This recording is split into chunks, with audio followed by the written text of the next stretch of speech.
یاد رکھیے کہ اگر پاکستان میں ووٹ کو عزت نہ ملی اور قانون کی حکمرانی نہ آئی تو یہ ملک معاشی طور پر مفلوج ہی رہے گا. اور میں کھلے الفاظ میں یہ واضح کر دینا چاہتا ہوں کہ ایسے ممالک اپنے دفاع کے قابل بھی نہیں رہتے، خاص طور پر اس وقت جب آپ کے دشمن آپ کی کمزوریوں کا فائدہ اٹھا رہے ہوں. خواتین و حضرات، ملک بدامنی، افراتفری اور جرائم کا گڑھ بن چکا ہے. آئے دن ایسی پریشان کن خبریں آتی رہتی ہیں جن سے عوام کو امن و امان سے متعلق درپیش پریشانیوں کا اندازہ بخوبی لگایا جا سکتا ہے. شیخوپورہ سیالکوٹ روڈ پر قوم کی ایک بیٹی کے ساتھ پیش آنے والا واقعہ دل دہلا دیتا ہے. اس آنے کے بعد مزید تکلیف کا باعث اس سنگ دل پولیس افسر کا ہے جو بنیادی انسانی اقدار سے بھی محروم ہے. اس کا بڑا المیہ یہ ہے کہ حکومت کی تمام تر ہمدردیاں قوم کی بیٹی کے بجائے اپنے چہیتے پولیس افسر کے ساتھ ہے. جناب چیئرمین، پاکستان آبادی کے لحاظ سے دنیا کا چھٹا بڑا ملک ہے، جغرافیائی اعتبار سے بھی انتہائی اہم ہے. پاکستان کی خارجہ پالیسی بنانے کا اختیار عوامی نمائندوں کے پاس ہونا چاہیے. ہماری خارجہ پالیسی عوامی امنگوں اور ملکی مفادات سے ہرگز متصادم نہیں ہونی چاہیے. خربوں روپے کے نقصان اور ہزاروں جانیں قربان کرنے کے باوجود ہم کبھی فیٹف اور کبھی کسی اور کٹہرے میں کھڑے شرمناک صفائیاں پیش کر رہے ہوتے ہیں. جب کشمیر کا نام زبان پر آتا ہے تو 73 سال سے دی جانے والی قربانیاں آنکھوں کے سامنے آ جاتی ہیں. کشمیری عوام پر مظالم کا سلسلہ تو کئی سالوں سے جاری ہے، مگر کشمیر کو ہڑپ کرنے کا حوصلہ آج تک کسی کا نہیں ہوا. اب بھارت نے ایک غیر نمائندہ اور غیر مقبول اور کٹ پتلی پاکستانی حکومت دیکھ کر کشمیر کو اپنا حصہ بنا لیا ہے، اور ہم احتجاج بھی نہ کر سکے. دنیا تو کیا اپنے دوستوں کی حمایت بھی نہ حاصل کر سکے. آخر ایسا کیوں ہے؟ کیوں ہوا ایسے؟ کیوں ہم عالمی تنہائی کا شکار ہو گئے؟ کیوں آج ہماری بات دنیا سننے کے لیے تیار نہیں ہے؟ کیوں ہمارے درینہ اور شانہ بشانہ کھڑے ہونے والے ساتھی ممالک کیوں ہم سے دور ہو گئے؟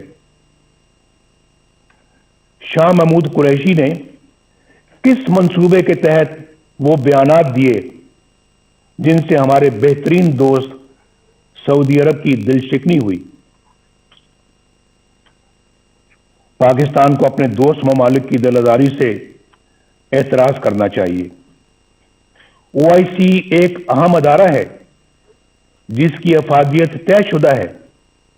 پاکستان OIC کے بانی ممالک میں شمار ہوتا ہے. پاکستان کو دیگر ممالک کے ساتھ مل کر OIC کو مضبوط کرنا چاہیے. ہمیں سوچنا چاہیے کہ کیوں ہمارے انتہائی قریبی ممالک بھی آج ہم پر اعتماد کرنا چھوڑ گئے. یہ بہت جو ہے یہ فکر کی بات ہے، لمحہ فکریہ ہے ہمارے لیے.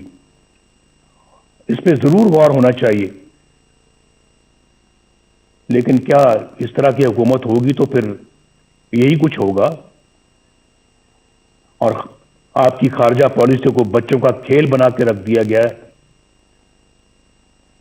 خواتین و حضرات، وقت آ گیا ہے کہ ان تمام سوالوں کے جواب لیے جائیں۔ اگر اس کانفرنس میں پیپلز پارٹی سے تعلق رکھنے والے دو وزیر اعظم جناب یوسف رضا گیلانی اور جناب راجہ پرویز اشرف صاحب موجود ہیں تو وہ اچھی طرح جانتے ہیں کہ سول حکومت کے گرد کس طرح کے شکنجے کس دیے جاتے ہیں، کس طرح ایسی کارروائیاں ہو جاتی ہیں جن کا وزیر اعظم کو علم ہی نہیں ہوتا۔ خود محترم زرداری صاحب کو بھی اس کا علم ہے کہ نہ وزیر اعظم کو نہ صدر کو علم ہوتا ہے، اور پھر ان کارروائیوں کی بھاری قیمت ریاست کو ادا کرنی پڑتی ہے۔ 4 سال پہلے اکتوبر 2016 میں قومی سلامتی کے امور پر بحث کے دوران جب توجہ دلائی گئی کہ ہمارے دوستوں سمیت دنیا بھر کے ممالک کو ہم سے شکایت ہے اور ہمیں اپنا احتساب خود کرتے ہوئے ایسے اقدامات کرنے چاہیے کہ دنیا ہماری طرف انگلیاں نہ اٹھائے، تو اسے ڈان لیکس بنا دیا گیا۔ ایجنسیوں کے اہلکاروں پر مشتمل جے آئی ٹی بنی، اندازہ کیجئے، جے آئی ٹی بنی۔ ثبوت تو کسی کے خلاف کچھ نہ تھا، لیکن پروپیگنڈا مشینوں کے ہاتھوں ہمیں اور مجھے بھی غدار اور ملک دشمن ٹھہرا دیا گیا۔ وزیر اعظم کے احکامات کو ایک ماتحت ادارے کے اہلکار کی طرف سے کی گئی ٹویٹ میں ریجیکٹڈ یعنی مسترد کا ٹائٹل عطا کر دیا گیا۔ آپ کو سب یاد ہوگا، سی پیک کو ناکام بنانے کا سلسلہ 2014 میں اس وقت شروع ہوا جب دھرنوں کے ذریعے چین کے معزز صدر کا دورہ ملتوی کروا دیا گیا۔ چین ہمارا دیرینہ اور مخلص دوست ہے جو پاکستان کے ساتھ ہر موقع پر شانہ بشانہ کھڑا رہا۔ پاکستان اور چین کے تعلقات مزید مستحکم کرنے میں اور سی پیک کے حوالے سے صدر شی جن پنگ کا کردار قابل تعریف ہے۔ سی پیک کا یہ عظیم منصوبہ حکومت کی اسی نااہلی کی نظر ہو رہا ہے جو زندگی کے ہر شعبے میں نظر آ رہی ہے۔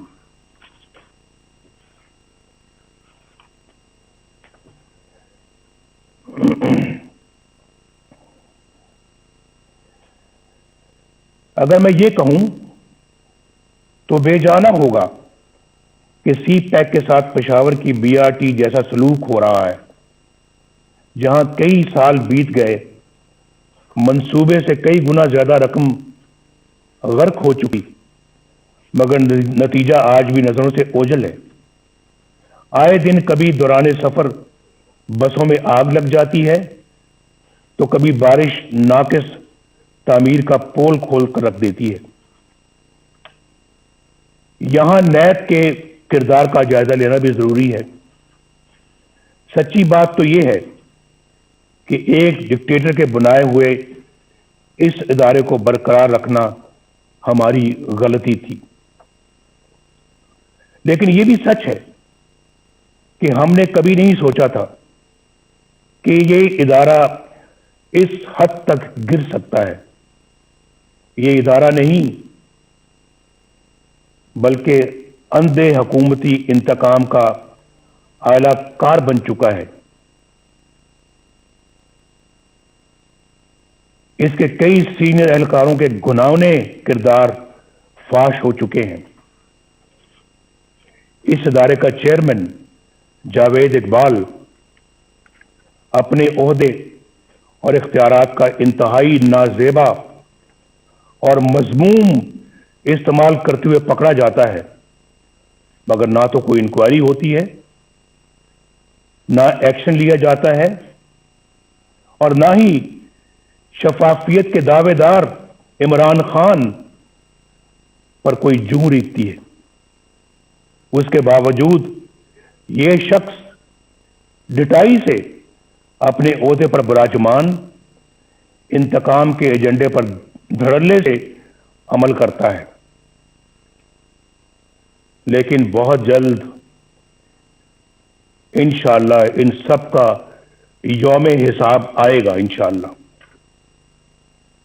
بین الاقوامی ادارے اور ہماری اعلیٰ عدالتیں نیب کے منفی کردار پر بڑی واضح رائے دے چکی ہیں۔ یہ ادارہ انتہائی بدبودار ہو چکا ہے اور یہ مکمل طور پر اپنا جواز کھو چکا ہے۔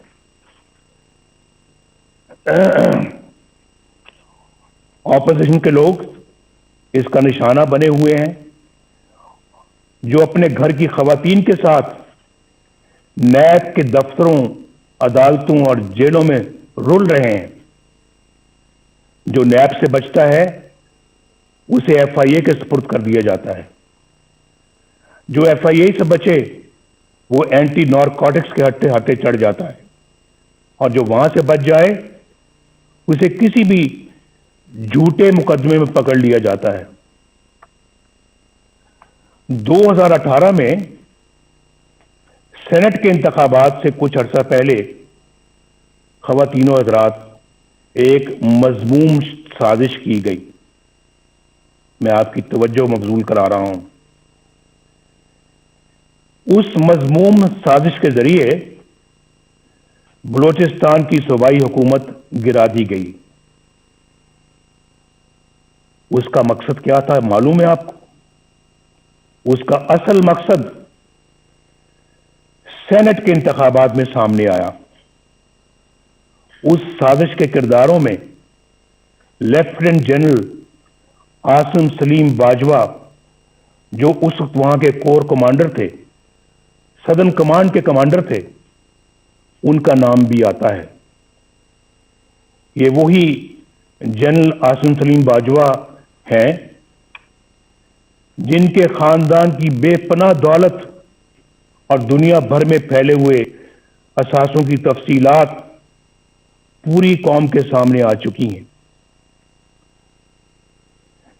ان حقائق کو نہ صرف چھپایا گیا بلکہ مبینہ طور پر ایس سی سی پی کے سرکاری ریکارڈ میں رد و بدل بھی کی گئی۔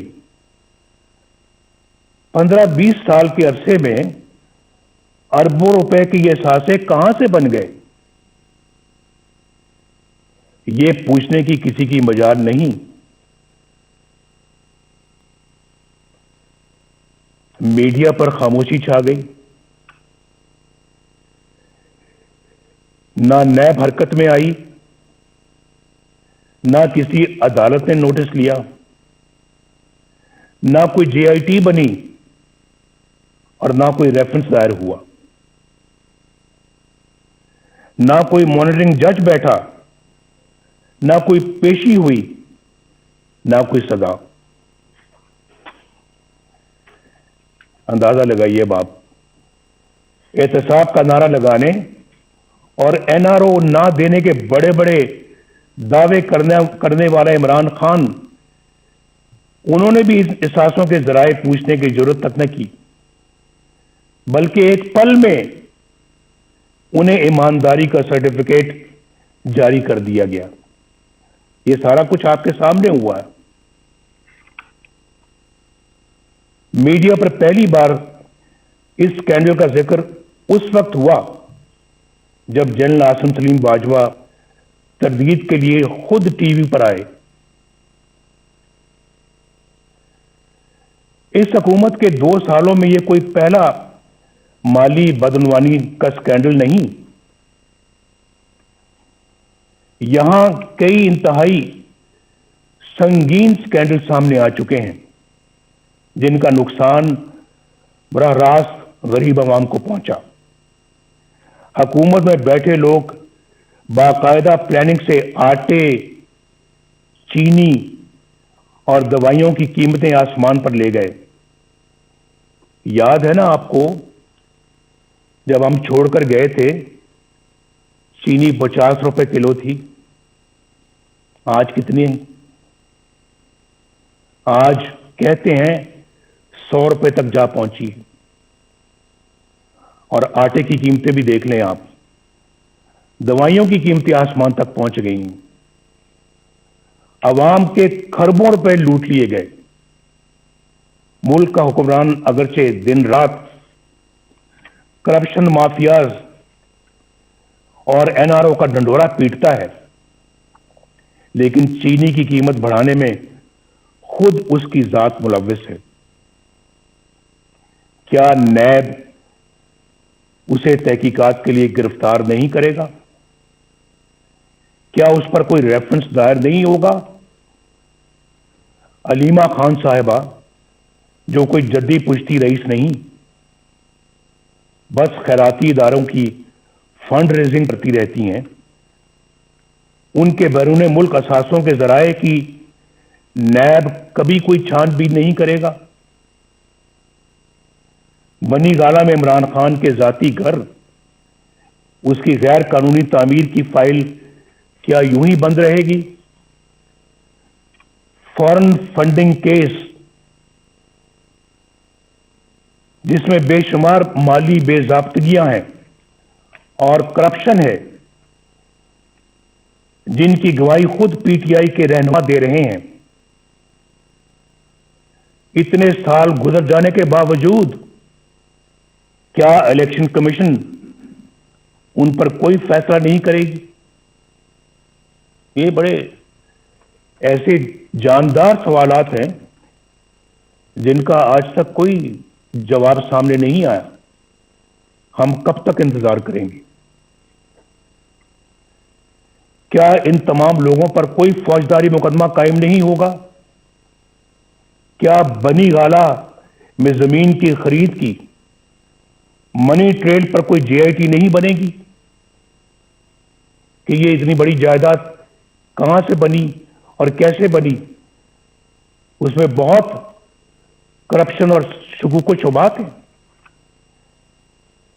کل اسمبلی اراکین کے ٹیکس گوشواروں کی تفصیل سامنے آئی. عمران خان نے اربوں روپے کی جائیداد رکھتے ہوئے بھی 2,83,000 روپے کا ٹیکس دیا ہے. سوال یہ ہے کہ جب آمدنی اتنی قلیل ہے, اتنی کم ہے, تو آپ کے لاہور زمان پاک کے گھر پر خرچ ہونے والے کروڑوں روپے کہاں سے آئے؟ یہ بتانا ہوگا. کیا نیب ان آمدن سے زیادہ اثاثوں پر کوئی ایکشن نہیں لے گا؟ احتساب کے اداروں کو اپوزیشن کے سوا کسی کے احساس سے نظر نہیں آتے اور نہ ہی کسی کی آمدنی کے ذرائع. ریاست مدینہ تو بہت بلند و برتر مثال ہے.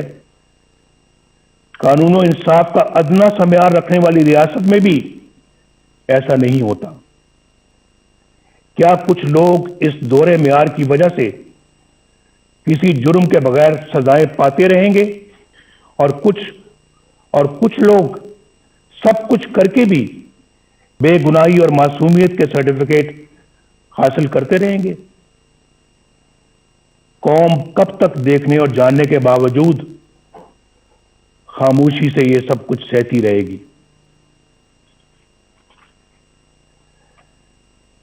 کیا ہم ایسا پاکستان اپنی آنے والی نسلوں کے لیے چھوڑنا چاہتے ہیں؟ فیصلہ کر لیں آج. کیا ہم ایسا پاکستان اپنی آنے والی نسلوں کے لیے چھوڑنا چاہتے ہیں؟ میں تو کہوں گا نہیں, ہرگز نہیں, کبھی بھی نہیں, کبھی بھی نہیں. مجھے ایک بڑا پرانا ایک شعر یاد آ رہا ہے. دل بغض و حسد سے رنجور نہ کر, یہ نور خدا ہے اسے بے نور نہ کر. نا اہل و کمینہ کی خوشامد سے اگر جنت بھی ملے تجھ کو تو منظور نہ کر. میں تو ان خیالات کا حامی ہوں, اس نظریے کا حامی ہوں. خواتین و حضرات, میڈیا کو ریاست کا چوتھا ستون کہا جاتا ہے. اظہار کی آزادی بنیادی انسانی حقوق میں سے ایک ہے. افسوس کہ دیگر حقوق کی طرح پاکستانی عوام سے یہ حق بھی چھین لیا گیا. ایک طرف مجھے سیاسی جماعتوں کا بلیک آؤٹ نظر آتا ہے اور دوسری طرف غیر سیاسی اور غیر جمہوری عناصر کا بے روک ٹوک پروپیگنڈا. کہیں مجھے چینلوں کی غیر قانونی بندش نظر آتی ہے تو کہیں اخبارات اور جرائد کی مخصوص علاقوں میں تقسیم پر پابندیاں. ریاستی طاقت سے میڈیا کی زبان بندی کہاں کا انصاف ہے؟ صحافیوں, بالخصوص خواتین صحافیوں کو سرکاری ایجنسیوں کا اٹھا کر لے جانا اور تشدد کا نشانہ بنانا بزدلانہ اور انتہائی قابل مذمت ہے. سینئر صحافیوں کو چینلوں یا اخبارات کی ملازمت سے برخاست کروا دینا, بے بنیاد مقدمات میں الجھا دینا اور قید میں ڈال دینا کیا ایک جمہوری ریاست کا طریقہ ہے؟ میں اس کانفرنس کے شرکاء سے درخواست کروں گا کہ سب مل کر یہ عہد کریں کہ ہم میڈیا اور ذرائع ابلاغ کی حفاظت کریں گے اور اس کی آزادی پر کوئی قدغن قبول نہیں کریں گے.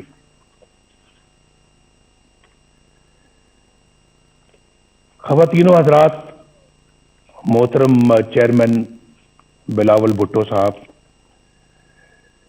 جمہوریت کو کمزور کرنے اور اپنا مخصوص ایجنڈا نافذ کرنے کے لیے تقسیم کرو یعنی ڈیوائیڈ اینڈ رول یعنی لڑاؤ اور حکومت کرو کی پالیسی معمول بن چکی ہے. کچھ عرصہ پہلے تک یہ تقسیم سیاستدانوں تک محدود تھی جنہیں مخصوص حلقوں کی طرف سے بلایا, ڈرایا اور دھمکایا جاتا تھا. یہ طریقہ سیاسی جماعتیں توڑنے اور فارورڈ بلاک بنانے یا پھر مرضی کی پارٹیاں بنانے کے لیے استعمال ہوتا رہا اور آج بھی ہوتا ہے. محکمہ زراعت کو تو آپ سمجھتے ہی ہیں. آج ہمیں یہ فیصلہ کرنا ہوگا کہ ہم ایک ہیں اور قومی مفاد کی خاطر تقسیم ہونے سے انکار کرتے ہیں. اگر ہم ایسا کرنے میں کامیاب ہو گئے تو پھر یہ کانفرنس کامیاب ہے. ایسا کرنے میں اگر ہم کامیاب ہو گئے تو یہ کانفرنس ہماری تاریخ کا بڑا سنگ میل بن سکتی ہے. اب ڈیوائیڈ اینڈ رول کا یہ ہتھیار وکلاء, دانشوروں, تاجروں, صنعت کاروں اور میڈیا کے لیے استعمال ہو رہا ہے, بلکہ اب اس کا ہدف عدلیہ بھی ہے. جو جج انصاف اور قانون کی راہ پر چلتا ہے اور دباؤ میں آنے سے انکار کرتا ہے اسے عہدے سے ہٹانے کی سازشیں شروع ہو جاتی ہیں. جسٹس شوکت عزیز صدیقی اور جسٹس قاضی فائز عیسیٰ کی مثالیں ہمارے سامنے ہیں. یہ دونوں جج صاحبان دیانتداری, سچائی اور امانت داری کی شہرت کے حامل ہیں. آج تک کسی فورم نے یہ تحقیق ضروری نہیں سمجھی کہ جسٹس شوکت عزیز صدیقی نے جو کچھ حلفاً کہا انہیں حلف پر کہا، اس کا بھی تو جائزہ لیا جائے۔ بعض ضمیر ججوں کے ساتھ یہاں ایسا ہی سلوک کیا جاتا ہے انفارچونیٹلی۔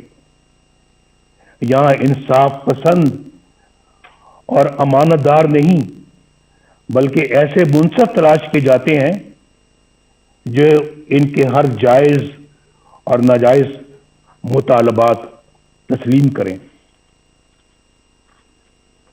ان کے جبر و استبداد اور بلیک میلنگ کے آگے سر تسلیم خم کریں، نظریہ ضرورت بنائیں اور پروان چڑھائیں۔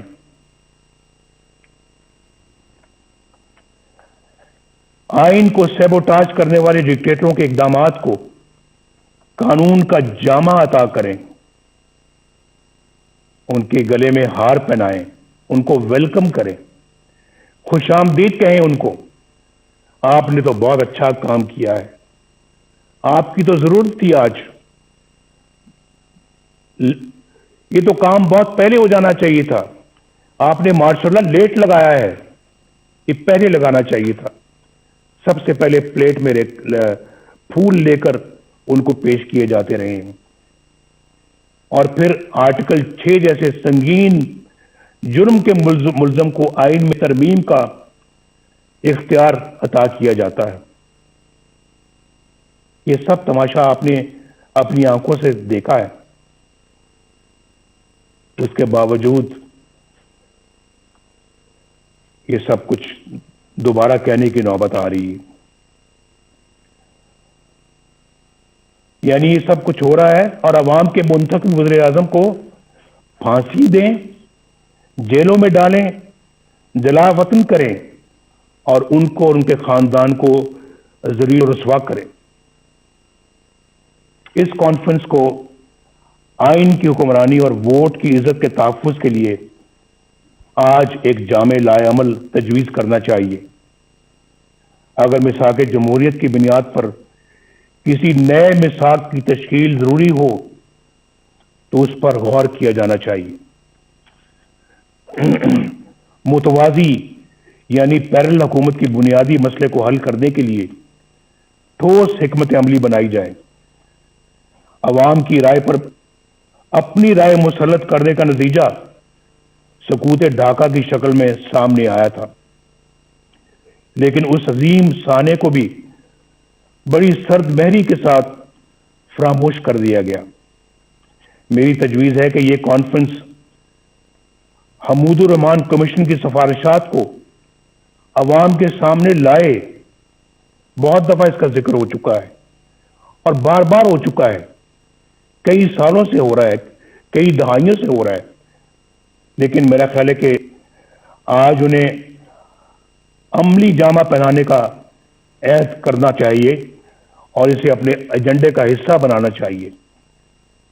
اس طرح کے ٹھوس اقدامات ہی سے ملک کو اس دلدل سے نکالا جا سکتا ہے۔